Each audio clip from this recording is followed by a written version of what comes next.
Thank you. Thank you. And now we are having a special talk on the future of intellectual property rights and AI. I would like to invite Sana Raees Khan, Supreme Court renowned lawyer, SRK Legal India. Please welcome Sana.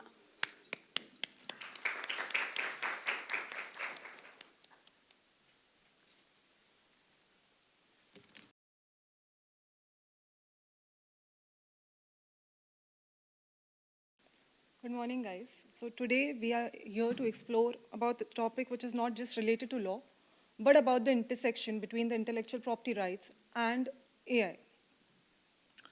So let's talk about the introduction. Today, intellectual property rights provide legal shields to the products of human ingenuity. These rights ensure that the creators are able to reap the rewards of their creations. Like, let's talk about a writer's novel, or a filmmaker's movie, or a musician's song. That's where copyright comes into the picture. Then let's talk about, groundbreaking inventions like life-saving medicines or technologies. That's where patent comes into the picture for protecting the invention of innovators. Then, when we talk about the power of slogans or logos, that's where trademark comes into the picture to protect the company's identity. These are all business trade secrets, protecting their secret formulas or recipes.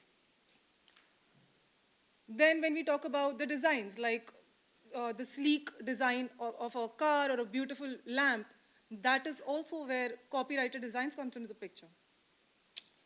Then there are products which indicate geographical indications protecting the nature of their origin, like, for example, Darjeeling tea or champagne, honoring and the reputation that they carry from their origin. Now let's talk about the global impact IPR is able to create now, which plays a crucial role in driving economic innovations and development all over, worldwide. Then comes the formation of World Intellectual Property Organizations, WIPO, which has been instrumental for the framework of international cooperation. With its treaties like Madrid System for Trademark and Berne Convention of Copyrights, now one can secure IP in multiple countries by just making a single application, which further ultimately strengthens international trade, benefiting industries worldwide. Now, how IPR has become a powerful engine for economic growth and economic development worldwide, as they promote investment in research and development for creation of products, services, especially like the major example is pharmaceutical companies. Pharmaceutical companies helps in patent protection for their life-saving medicines, and they incentivize for coming up with drugs that can combat diseases like cancer, which ultimately leads to economic development.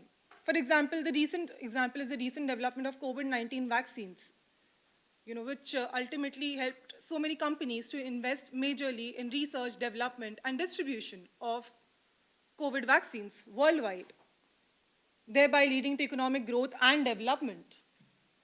And thereby it addresses the global challenges such as poverty and disease by providing technology advancement, by providing affordable medicines and innovative solutions for products and services. Now, when we talk about the future of intellectual property rights intersecting with artificial intelligence, two key priorities emerge. One is cross-border cooperation, resolving disputes across jurisdictions. For example, the global nature of YouTube or Amazon, that definitely calls for international collaboration. Then comes leveraging technology like AI or blockchain, which definitely provides more transparent and immutable record, which simplifies the IPR processes. Now, let's talk about the recent Delhi High Court's judgment in ANI, case of ANI versus OpenAI. ANI is a news channel, whereas OpenAI, creator of ChatGPT, this case pertains to infringement of copyrights. where ANI accuses OpenAI for misusing their exclusive news content for training AI models. Thereby, OpenAI claims that what they did was they just used the publicly available data. And they, by, of course, website blocking mechanisms, whatever is available is very legal and ethical, and they have not misused the news item is what the OpenAI alleges. But now, presently, the case status is that the High Court has granted interim stay in favor of ANI and presently appointed an amicus curiae. This definitely case could significantly set up a legal precedent in the future in, in deciding the key impact or key issue of training AI models and protection of intellectual property rights in the era of technological advancement. Now let's talk about the creations generated by AI. You know, how can innovations be attributed to? Whether ANI itself, whether the developers, or whether the users who input the data. There's a painting created by AI titled Edmund de Bellamy, which was sold for $433 in 2018, which sparked a worldwide legal debate as to how AI-authored painting could probably make such a huge money. And there comes the need to establish legal frameworks for clarity for AI-generated content. Again, there's a case of Ankit Sahani's artwork, which is called Surya's, created using the AI tool Raghav. Now, again, United States rejected the application, stated that it lacked human authorship, and the creation was totally AI generated. And at the same time, India, who had granted permission initially in 2020, later withdrew it. Again, thereby needing clarity for the stance of India on AI-generated work. And then Canada recognized Sahani's co-authorship with AI, emphasizing how global perspectives differ. And these differing global perspectives definitely invite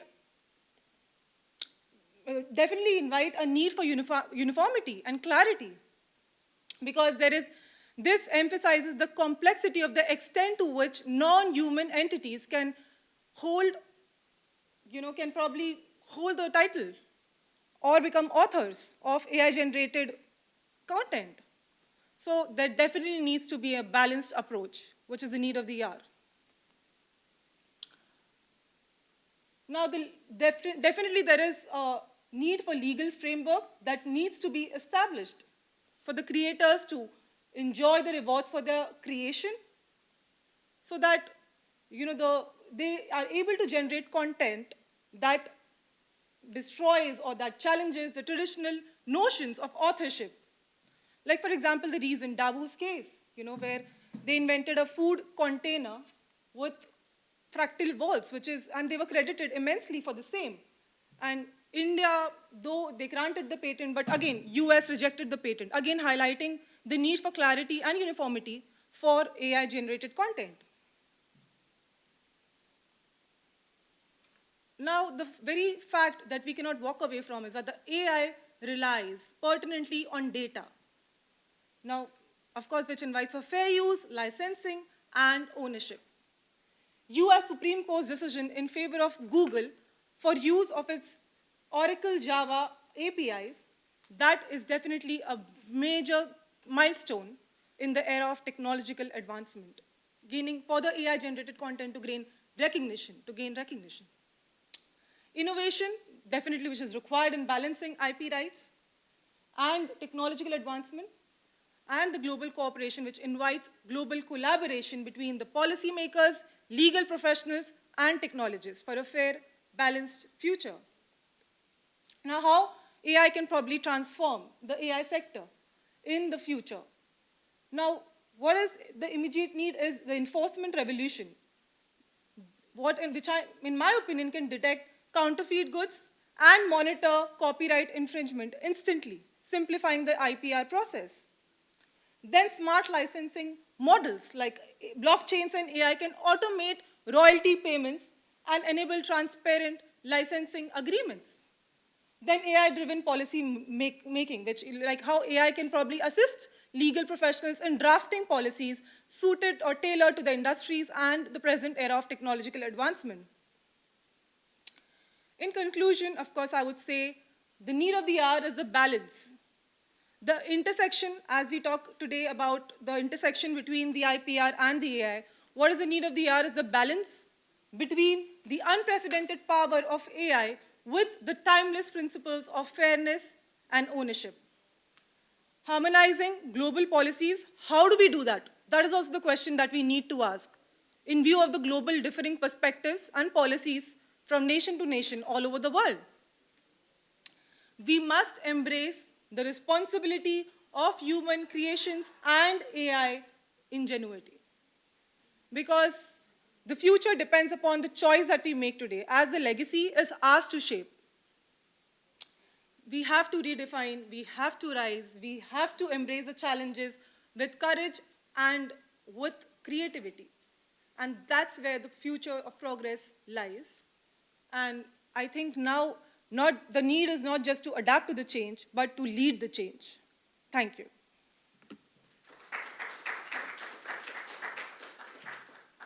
Thank you so much, Sana. And any questions from audience? Hi, Sana. So you talk about Dabu's case in one of your slides, and you said that it was granted in US, I think, Yes. and rejected in India. South Africa, I think. I think the slide talked about India. So could you just US rejected and India and granted. India granted? Yes, So sorry. could you enlighten us the difference between these two? Why India granted and on what Because grounds the US US rejected? usually rejects creations which are non-human entities, which are completely generated by AI. So that is where the need for uniformity is emphasized, is what I'm saying, because different countries it differs. India granted the creation, like how I stated about, for example, this one, the Ankit Sahni's artwork, like how Canada recognized the authorship as a co-ownership between AI and this Raghav. But again, US rejected plainly on the ground that it is totally AI generated and lacked human authorship. So these are the different ideas, differing ideas globally between different countries, which I think invites for clarity and uniformity in the standards. And that's how I think it'll be, that is why I'm emphasizing on establishing legal frameworks. So do you think India is more like pro in granting? No, I think India definitely is not having a strong I stance. just want to understand that on what basis Yes. that we have seen The differences. that US is more pro in granting software-based patents and India declines. It under Section 3K, India does not allow software patent per se, and this is also like AI. We are getting like we are facing challenges in Correct. getting AI-based inventions Correct. patent Approved. grant approved. So I just wanted to understand how India, on what basis India has granted this AI-based invention, if it Because is. in fact, if you see in certain cases, India rejected also subsequently. So that is the reason I'm saying that India's stance presently is not very clear.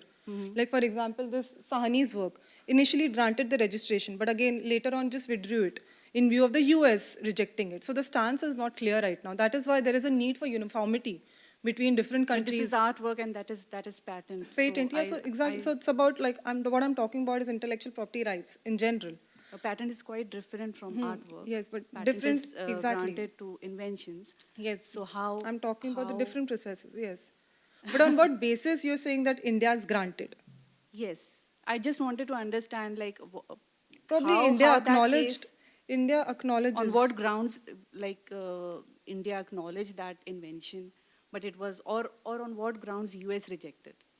Grounds, I would, of course, I mean, we can definitely, I can elaborate that once I meet you outside more on that. But presently, I can say that India is definitely encouraging more on the new innovations that are generated by AI also. Very welcoming also, but again, not uniform in stance. Like sometimes they reject, sometimes they accept. So they're not very clear on that aspect. That is the reason I'm emphasizing more on the legal frameworks. Okay, thank you. Thank you. Any more questions from audience?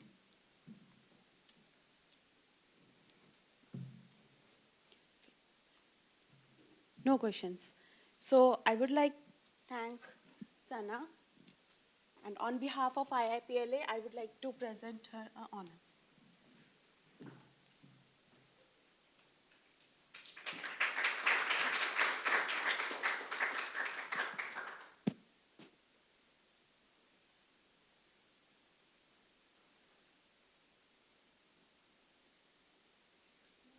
Excuse me. Individual.